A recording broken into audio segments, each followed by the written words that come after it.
ધોરણ 9ના વિદ્યાર્થી મિત્રો, આજે આપણે હિન્દી લેવાનું છે. હિન્દીમાં બીજો પાઠ છે ન્યાયમંત્રી. ન્યાયમંત્રી ગુજરાતીમાં આપણે એને ન્યાયાધીશ કહીએ છીએ. એટલે કે જે કોર્ટમાં ન્યાય આપવાનું કામ કરે છે. એવા ન્યાયમંત્રી વિશે આ પાઠમાં વાત કરવામાં આવી છે કે ન્યાયમંત્રી કેવો હોવો જોઈએ.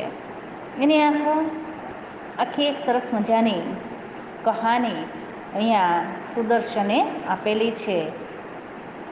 तो पहले हम देखें कि न्याय मंत्री है, वह न्याय मंत्री के लेखक कौन है, उसके बारे में हम जानकारी प्राप्त कर ले. तो न्याय मंत्री उसके लेखक है श्री सुदर्शन. सुदर्शन जी का मूल वास्तविक नाम बद्रीनाथ शर्मा था. आपका जन्म 1896 में ईस्वी सन पंजाब राज्य के सियालकोट नामक स्थान में हुआ था. बचपन से ही आपने कहानियाँ लिखना प्रारंभ किया था, यानी कि वह बचपन से ही कहानियाँ लिखते थे. पुष्पलता, सुप्रभात, परिवर्तन, पनघट, नगीना आदि आपके सुप्रसिद्ध कहानी संग्रह है. यानी कि उसने जो कहानियाँ लिखी है वह अलग अलग उसके संग्रह बनाए हैं.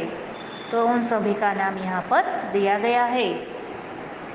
आपका एकमात्र उपन्यास है, उन्होंने मात्र एक ही उपन्यास लिखा है, उसका नाम है भागवंती. तो इस कहानी में किसकी बात की गई है, तो इस कहानी में सम्राट अशोक सर्वश्रेष्ठ न्याय मंत्री के खोज में था. यानी कि उसे बहुत अच्छा न्याय मंत्री मिले तो वह उसकी खोज कर रहा था. और शिशुपाल से मुलाकात होने पर उसकी योग्यता देखकर उसे न्याय मंत्री बनाया. न्याय न राजा देखता है न रंक देखता है, उसके लिए तो सभी एक समान है. न्याय है वह राजा है तो उसके लिए अलग है, प्रजा है तो उसके लिए अलग है, ऐसा नहीं होता. सबके लिए एक ही न्याय होता है. न्यायतंत्र पर विश्वास दिलाने के लिए यहाँ प्रयास किया है. यहाँ पर हम जानते हैं कि शिशुपाल है वह न्याय मंत्री बन जाता है. फिर अशोक है वो गुनाह करता है तो उसे भी वह सज़ा सुनाता है. तो उसके लिए तो सभी समान है, राजा हो या रंग. नई पीढ़ी के लिए इस प्रेरक कहानी द्वारा न्यायतंत्र की जिम्मेदारी का भी महत्व समझाया गया है. जो नई पीढ़ी है हमारी, तो उसे उसमें से प्रेरणा मिले और न्यायतंत्र की जिम्मेदारी क्या है उसका महत्व भी यहाँ पर समझाया गया है. लेखक ने उसका महत्व समझाया है. अब हम कहानी देखें तो एक दिन शिशुपाल के घर एक युवक आता है. युवक ने शिशुपाल को अपना नाम नहीं बताया था. एक दिन शाम के अंधेरे में शिशुपाल है वह ब्राह्मण है, तो उस ब्राह्मण के घर एक युवक आता है. शिशुपाल ने इस अतिथि का बहुत अच्छी तरह से स्वागत किया. अभी तो हमारे ज़माने में हम जानते हैं कि गांव में, शहर में कई होटल होते हैं, अतिथि गृह होते हैं, लेकिन पहले के ज़माने में ऐसा नहीं था. कहीं पर भी गांव में, शहर में होटल नहीं थी. इसलिए यदि कोई मुसाफिर हो उसे रुकना हो तो किसी के भी घर वो रुक सकता था, ऐसी व्यवस्था थी। अब वह उसे खिलाता है, पिलाता है, उसकी आगता स्वागता करता है और दोनों रात में न्याय के बारे में चर्चा करते हैं। आतिथ्य संस्कार के बाद शिशुपाल ने राज्य में चारों तरफ हो रहे अन्याय की चर्चा की। वह कहता है कि चारों तरफ बहुत अन्याय फैला हुआ है। तो जो उसके घर पर अतिथि बनकर युवक आया था, उसने अपना नाम नहीं बताया था शिशुपाल को कि मैं राजा अशोक हूँ, ऐसा नहीं बताया था। उसने तो बताया था कि मैं परदेशी हूँ, दूसरे प्रदेश से आया हुआ हूँ। तो युवक यानी कि अशोक है, इससे सहमत नहीं होता है। वह कहता है कि दोष निकालना तो सरल है, लेकिन कुछ करके दिखाना कठिन है। એટલે કે આપણે ન્યાયતંત્રમાં ઘણા બધા દોષ કાઢીએ, એટલે કહીએ ને કે કોઈ કાર્ય કરે તો આપણે એમાં ઘણા બધા એમ કે દોષો કાઢતા હોઈએ, ભૂલ કાઢતા હોઈએ કે આમાં તો આટલી આટલી ભૂલ છે એમ, પણ એ કાર્ય કરવું એ બહુ અઘરું છે। तो ऐसा ही वह युवक भी कहता है कि दोष निकालना तो सरल है, लेकिन कुछ करके दिखाना कठिन है। इस पर शिशुपाल ने कहा, इसलिए शिशुपाल उसे कहता है कि यदि अवसर मिले तो दिखा दूंगा कि न्याय किसे कहते हैं। यानी कि वह कहता है शिशुपाल कि मुझे जो मौका मिले न्याय मंत्री बनने का तो मैं दिखा दूंगा कि न्याय किसे कहते हैं, अच्छी तरह से न्याय करना चाहिए, ऐसी बात वह कहता है। अब वह अतिथि है, वह सवेरा होते ही वहाँ से चला जाता है और थोड़े दिन के बाद शिशुपाल के घर अशोक राजा के सैनिक आते हैं और वह कहते हैं कि आपको राजा ने बुलाया है। वह युवक है यानी कि शिशुपाल है, वह उसके राज्य में जाता है तो देखता है कि उसके घर जो युवक आया था वो और कोई नहीं लेकिन सम्राट अशोक ही थे।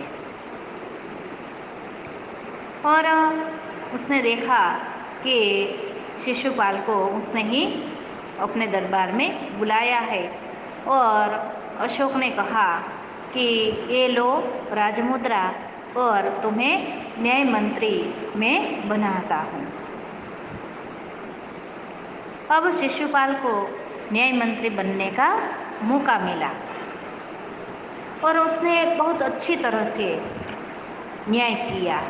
उसके न्याय मंत्री हो जाने के बाद शहर में बहुत अच्छी व्यवस्था की गई थी। राज्य में पूरी तरह से शांति रहने लगी थी। किसी भी प्रकार का किसी को कोई भय नहीं था। यहाँ तक कि लोग दरवाजे तक खुले छोड़ जाते थे और चारों तरफ अब इस न्याय मंत्री के सुप्रभात और न्याय की धूम मच गई थी। इसका बहुत प्रचार हुआ था कि यह न्याय मंत्री बहुत अच्छा है। लेकिन शिशुपाल को न्याय मंत्री बने अभी एक ही महीना हुआ था कि एक रात किसी ने एक पहरेदार की हत्या कर दी। शिशुपाल ने अपराधी का पता लगाने में दिन रात एक कर दिया, यानी कि बहुत मेहनत की कि जैसे भी हो इसका जो अपराधी है उसे मुझे पकड़ना ही है। और उसने उसका पता भी लगा लिया। उसे पता चला कि अपराधी और कोई नहीं है लेकिन स्वयं सम्राट ही है। शिशुपाल को पता चला कि अपराधी और कोई नहीं लेकिन सम्राट अशोक ही है, तो उसने अपने जो सैनिक थे उसे आदेश किया कि इस पहरेदार का हत्यारा इसी राज्यसभा में है और वह निर्भय होकर कहता है कि उस सम्राट अशोक को गिरफ्तार कर लो। और सैनिक भी उसका आदेश का पालन करते हैं और सिपाही ने सम्राट अशोक के हाथों में हथकड़ियाँ पहना दी।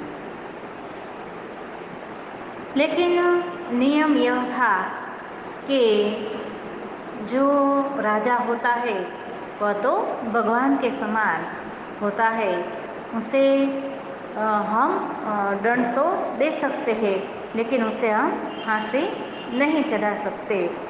तो उसका भी जो शास्त्र में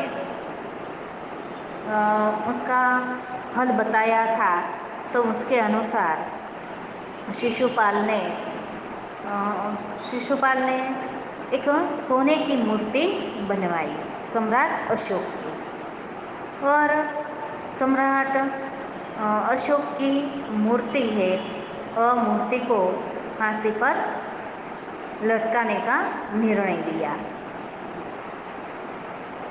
सम्राट अपराधी तो थे परंतु उन्हें साधारण अपराधी की तरह दंड नहीं दिया जा सकता था, इसलिए उस सोने की मूर्ति को वह फांसी पर लटकाने का प्रबंध कर चुके थे